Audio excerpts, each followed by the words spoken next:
Welcome to the DJI Modify tutorial video, where we will introduce the point cloud editing feature of Zenmuse L3. Zenmuse L3 users receive a complimentary 3-month trial for DJI Modify flagship. Upon activating your Zenmuse L3 device, the license will be automatically issued to your DJI account associated with that device. Log in to your DJI account.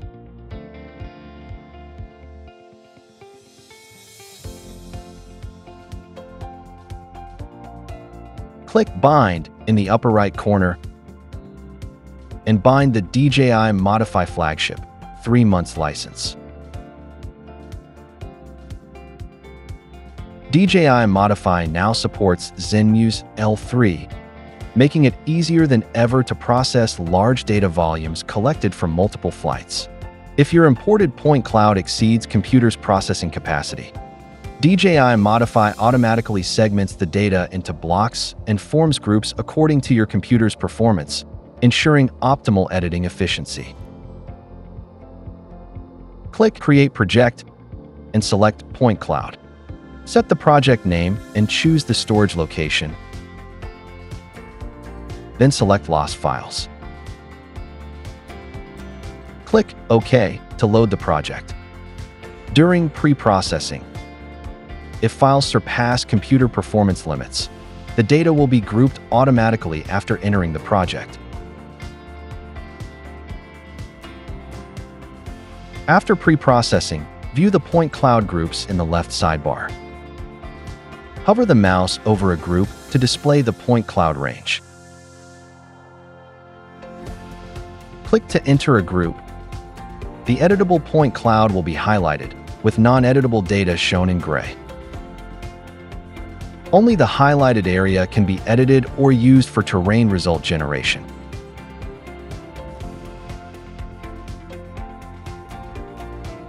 Click All Point Cloud to exit the current group editing.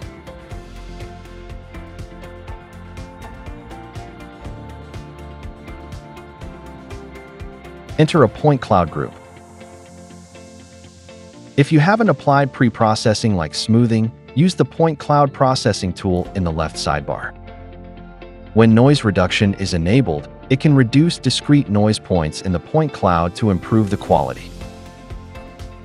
When smoothing is enabled, point cloud thickness will be reduced to remove discrete noise, making local structures clearer.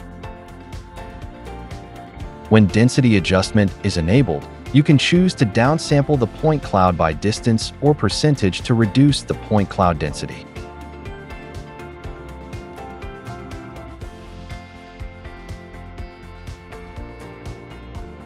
Right-click on your selected point cloud to perform targeted noise reduction, smoothing, or downsampling. If the point cloud was not classified during pre-processing, click Reclassification next to ASP or S-Class to open the reclassification panel. Smart Filter, more suitable for city and multi-building scenes. It currently supports classification into 7 categories: ground, vegetation, building, wire, electric tower, dynamic object, and vehicle. The results will overwrite existing classifications in the point cloud file. When the point cloud density is low or the point cloud is overly dense, the classification accuracy may significantly degrade. For areas with unsatisfactory classification results, tools like structure selection and quick selection can be used to adjust the classification results. Terrain filter, more suitable for quickly extracting ground points and retaining more low points. For areas where the classification effect is not ideal, you can adjust the classification results using tools like structure selection and quick selection.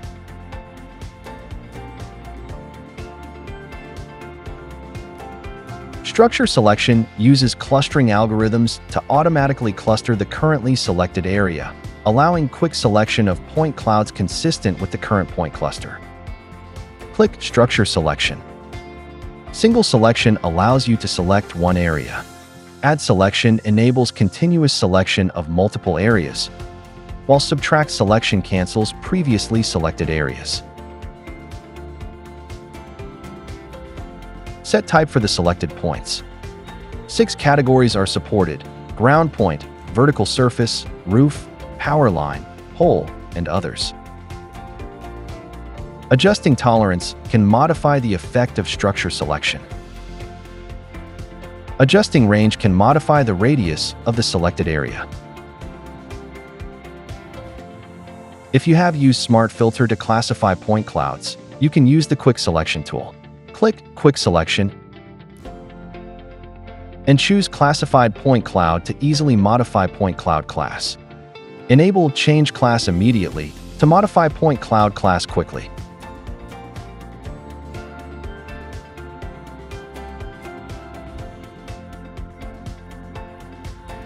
DJI Modify allows you to use the Point Cloud Profile view to measure point coordinates and length.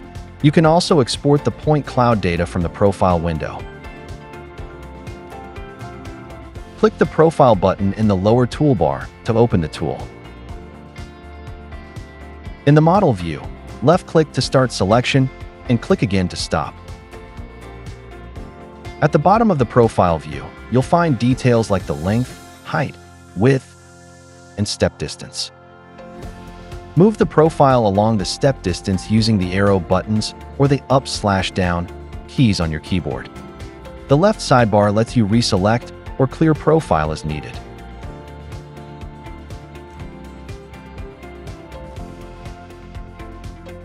Turn on grid line and scroll with the mouse wheel for easier visual checks of distance and thickness.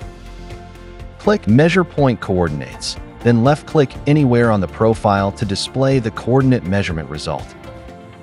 Click Measure Distance.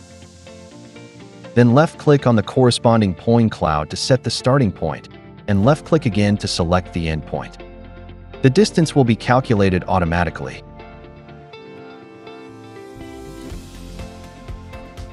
After completing model editing and point cloud classification, click Terrain Result. Enable DEM to adjust the resolution according to GSD.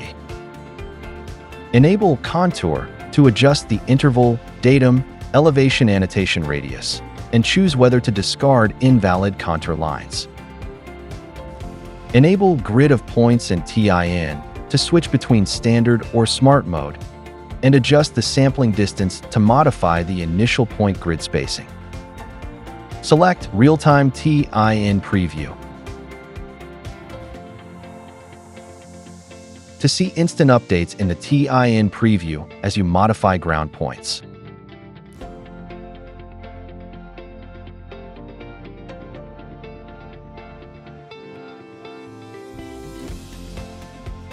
After adjusting your settings, click OK to generate the output.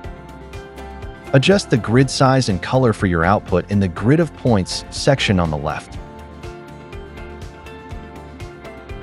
TIN supports transparent display, and you can enable display color by elevation and set minimum and maximum height values.